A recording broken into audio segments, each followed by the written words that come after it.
Good morning students, I am MRK. Today 10th maths class chapter 3 algebra exam sums பார்த்துட்டு இருக்கோம். 5 marks sums only. Example 3.22 if 9x power 4 plus 12x cube plus 28x square plus ax plus b is a perfect square, find the values of a and b. அதாவது square root கணக்கு தான் இதில் ஏயும் பியும் find பண்ண சொல்லியிருக்கு. Okay, நான் வந்து வெறும் வேரியபிள் எடுத்து தான் செய்ய போகிறேன். ஓகே, சொல்கிறது புரியுதா? நீ எடுத்து நீ அரேஞ்ச் பண்ணிக்க. ஓகே ரைட், ஏன்னா பசங்க வந்து சிரமப்படாமல் செய்கிறக்காண்டி இப்படி செய்கிறது. ரைட், 9 12 28 ஏ பி. Okay good. ஒரு கோடு சைன் போட்டேன், மேலே ஒரு கோடு போட்டுக்குருவோம். 9 வந்து வெளியில் எடுக்கையில் 3 3s are 9 அப்படின்னு எடுக்கலாம். ஒரு 9 போட்டுட்டு சைனை சேஞ்ச் பண்ணிவிட்டு அடிச்சிட்டேன். அடுத்து நெக்ஸ்ட்டு டேர்ம் 2 டேர்ம் இறக்கணும் 28. இதை 2ஆல் மல்டிப்ளை பண்ணால் 3 2s are 6. இந்த ஃபஸ்ட் நம்பர் 12, அது டிவைடட் பை 6 அடித்தா என்ன வந்துடும் 2. இந்த 2 இங்கேயும் எழுதி கீழேயும் 2 எழுதணும். ஒரு சின்ன கோடு போட்டு அடுத்து ஹோலாக ஒரு கோடு போட்டுக்க. 2 2s are 4, 6 2s are 12. இதை எடுத்து இங்கே எழுது 12 என்ன 4. சைன் சேஞ்ச் பண்ணு, +2 அப்படின்றனால மைனஸ், இது +4 அப்படின்றனால -4. இது ரெண்டு கேன்சல் ஆயிரும். அப்போ இங்கே என்ன வந்துடும் 24. நெக்ஸ்ட்டு 2 இறக்கையில் ஒன்று ஏ, இன்னொன்று என்னது பி. இது லேசை எக்ஸ்டெண்ட் பண்ணிக்க. Okay good. மறுபடியும் 2ஆல் பெருக்கணும்னா 3 2s are 6. ஓகே ஸ்டூடெண்ட்ஸ், இதை 2ஆல் பெருக்குனா 4 அகெயின். அப்போ ஃபஸ்ட் நம்பர் வந்து 24 டிவைடட் பை இங்கே என்ன இருக்குது 6 6 4s are 24.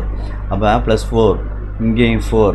ஓகே ஸ்டூடெண்ட்ஸ், மேலேயும் 4 ஹோல் டிவைட் போட்டுட்டு போட்டு இதில் போட்டு மொத்தமாக சேர்த்துக்க அப்படியே. அப்போ 4 4s are 16, 4 4s are 16. Okay good. அடுத்து 6 4s are 24. அப்போ இங்கே எழுதையில் 24 16 16 sign change minus. Okay students, பார்த்து நிதானமாக மைனஸ். இங்கே ரொம்ப இதை லாங்காக சேஞ்ச் பண்ணிட்டேன், பக்கத்தில் சேஞ்ச் பண்ணிட்டேன். Okay good.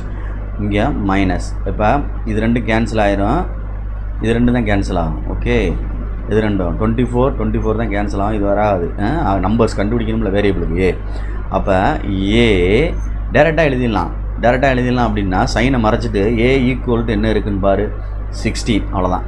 அதே மாதிரி பி ஈக்குவல்டுன்னு எழுதி டேரெக்டாக என்ன இருக்குன்னு பாரு 16, அவ்வளோதான் ஆன்சர்.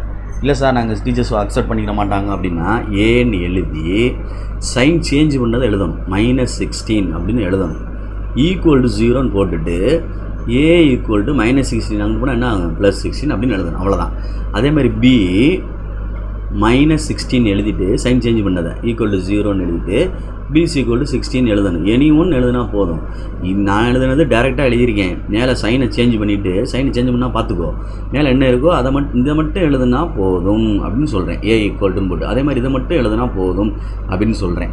இல்லைன்னா நீ சைன் சேஞ்ச் பண்ணதை எடுத்து ஈக்குவல் டு 0ன்னு போட்டு இந்த மாதிரி கண்டு தான் செய்யணும்னா டீச்சர் சொன்னாங்கன்னா அந்த மாதிரி செஞ்சுக்கோ. ஓகே, அதனால் ஏன்னா மார்க் குறைப்பாங்க சில பேர், அது தகுந்தாப்பில் உன்னை ஃபாலோ பண்ணிக்க. ஓகே, ஆமாம், பட் பப்ளிக்கில் செய்யலாம்.